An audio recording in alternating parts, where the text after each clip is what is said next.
everyone. Welcome to Lead and Thrive Podcast, brought to you by PLLI Life and Leadership Institute. My name is Heritage, and with me here is Mr. William. Hi, Heritage. Hi, Mr. William. How are you doing today? Fine, thank you. Very fine. Good. Okay, so we're going to be talking about a topic that people hardly talk about, which is self-leadership. Yes, self-leadership. So, Mr. William, can you tell us what self-leadership is to you? Okay, to me, I would say, when people love the idea of leadership, right? When you look at our political landscape, people want to be the boss, want to be CEO. I remember when I was in school, and a lot of my friends, then the whole entrepreneurial buzz had started. A lot of my friends would go out, and then they'll print complimentary cards, register domain names, and they'll come and say, I'm now the CEO. Those things used to crack me up all the time, so I'm CEO this, CEO this. While the ambition in itself, was not bad, but I always wonder, CEO of what? You've just started, you've done, you've made, no impact, there's no products, there's no service, and then you're CEO and then you're giving out cards, what does it really mean? So everybody wants to be a boss, everybody wants to be a leader, but the idea is, for me, leadership is in three cadres, and it starts with leading self. Okay. You take ownership, you take responsibility for yourself first, then it progresses to leading others, Okay. And then you can now, when it reminds me of something in scripture that says, remove, the mote in your eyes before you try to remove the log in your brother's eyes. So when you've taken responsibility of yourself, then you can now progress to leading others, and then if you do that effectively and efficiently, then you graduate, to leading leaders. So leading self is taking responsibility for yourself, is influencing yourself to do the right thing, to achieve your dreams, to achieve your goal, to create a routine. I also share, I go into an office, many times, and I see people, and a lot of people don't know what to do. When their bosses have not given them an assignment, they're on Netflix watching movies. Right? So they have no idea what they should be doing with time at work. Right? It's about, what are you doing? Well, they have not given me anything to do. So what are you doing? I'm passing time. I'm on Instagram. Yes, I'm on social media, and it baffles me all the time. And in all honesty, I understand that they don't get it. They don't know what they should be doing. Pastors, I get to see a lot. Right? So I think I'll just stop there. I'll stop there for now. And in line, you personally, have you ever had issues with self-leadership? Like right from when you were growing till now? Have you had challenges along the line? Yeah, definitely. Life is in phases, and before even the concept of leadership hit me, I would say as a growing child, I would always, ask questions, when you want to make decisions. So what shirt do I wear? What color? What tie? What shoe? All of us can relate to stuff like that. Yes. And I think what really struck for me, there was a particular day, I think I was trying to make a decision between, two colors. I can't remember if it was a tie or a shirt, and I asked my, sister, and this, was progressive, my other sister, to say, what do you think? And she just threw it back at me, make your decision. Silently, I can't remember how old I was at the time. I sounded silently in my mind, I just decided that I found out that it was difficult for people to make the call, and to make that choice. I decided that I'm going to take responsibility. I'll make the call, I'll make the choice. If someone asked me, I'll give an opinion, an informed opinion, my best opinion, of the position of things, and from that day, I think, that's when my life, began to progress and began to change. And speaking about self-leadership, I want to say that, growing up, I wasn't a person to be a sort of thought leader now in leadership. I wasn't one of those, I wasn't class prefect. I didn't take any leadership role anywhere. And I started really early, going to church, to support and all of that. But somehow it just never happened. In my mind, there were many times I felt qualified. I even felt more qualified than the people, that were being put in the position. But it just never happened.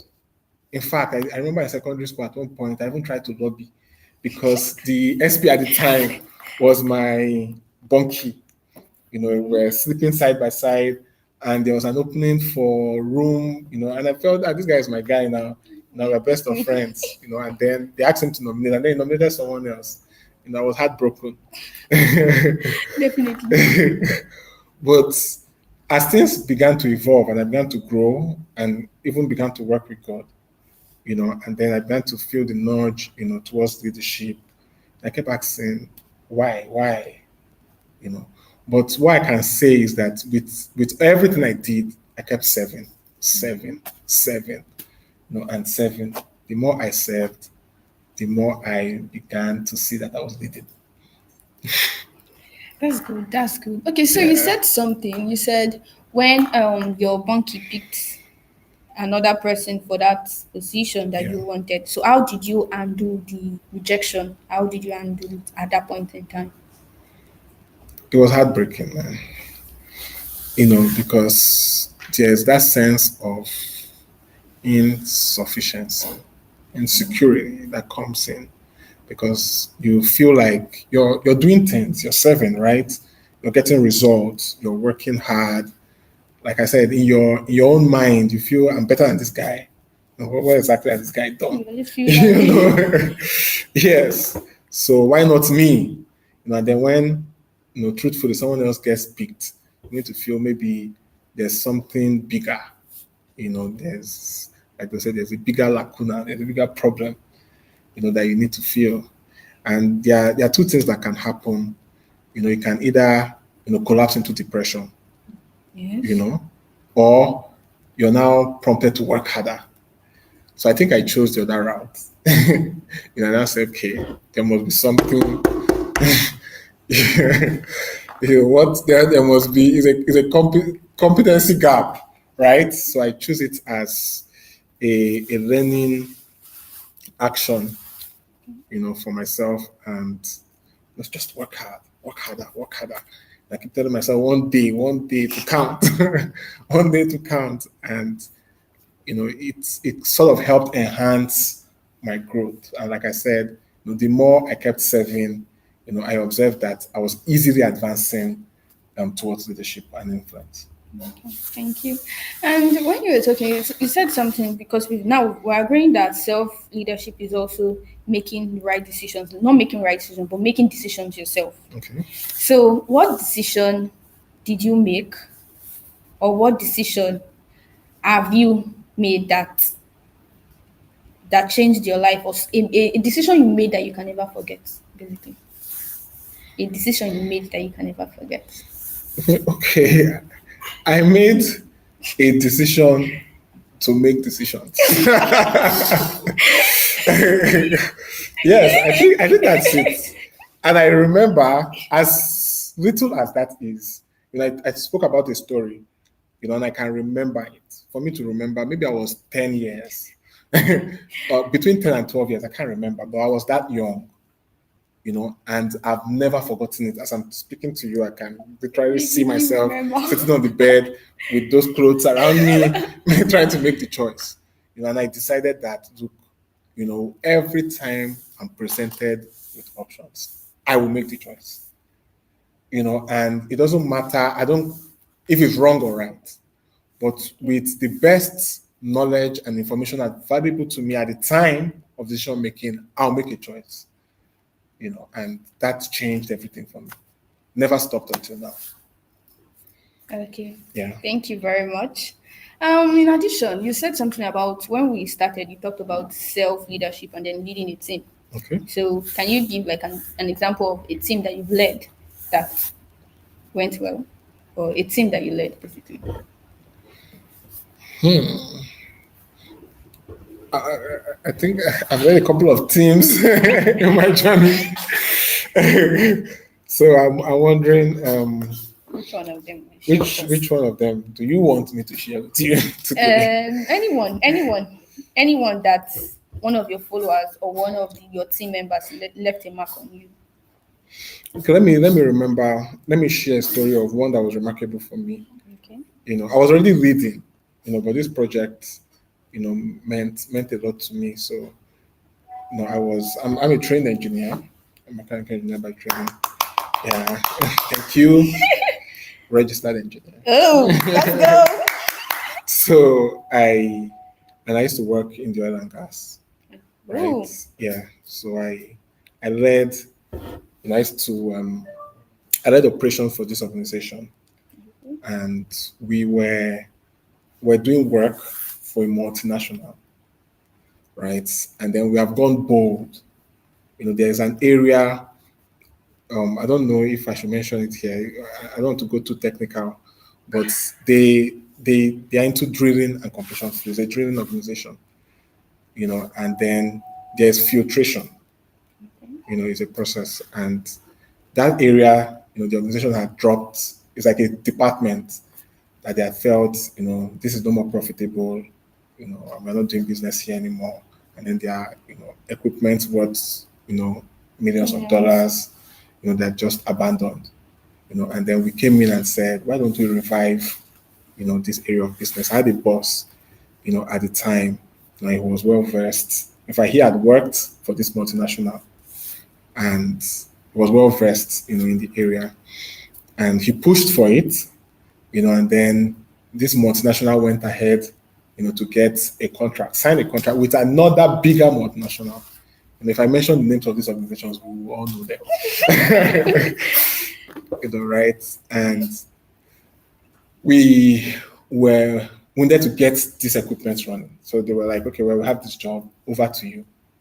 So in the oil industry, every day counts, and equipment are charged, in thousands of dollars, hundreds of dollars, daily, and then it's even bigger.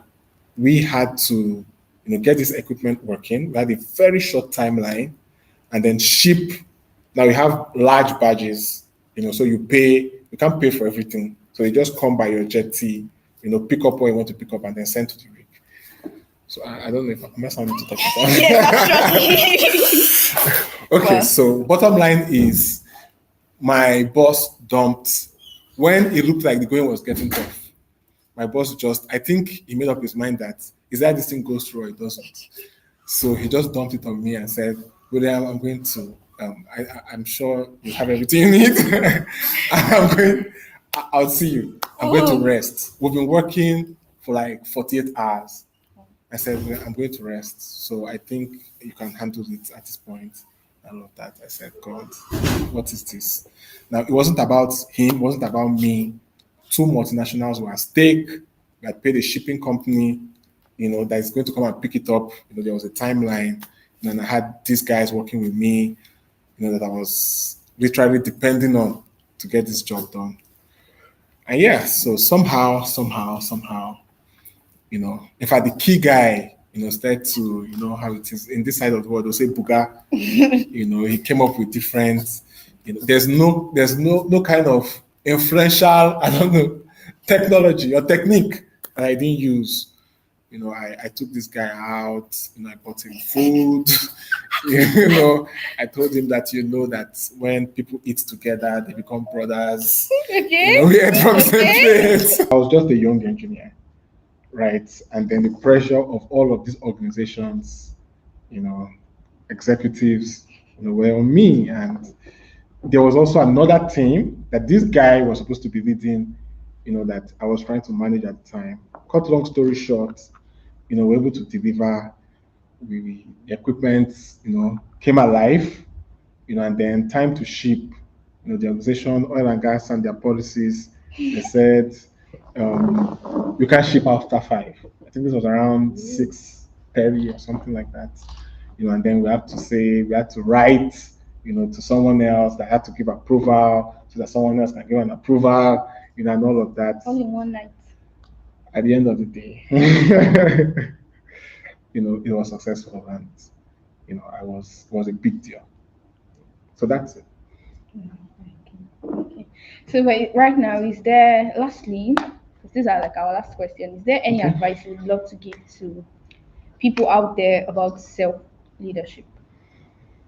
Yes, I'll say call the shots about your life. So everybody wants to call the shots, and they want to call the shots everywhere. Take responsibility, call the critical shots, that change and transform your life. We've seen leaders, that set up a meeting. You can say, let's say for instance, you have put a meeting for 5 a.m., right, amongst your team, and then everybody shows up, and then the leader is not there.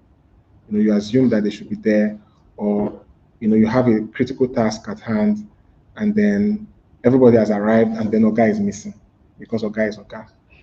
And most of the time it's just because Oga is slothful. Oga has not trained himself to wake up at 5 a.m.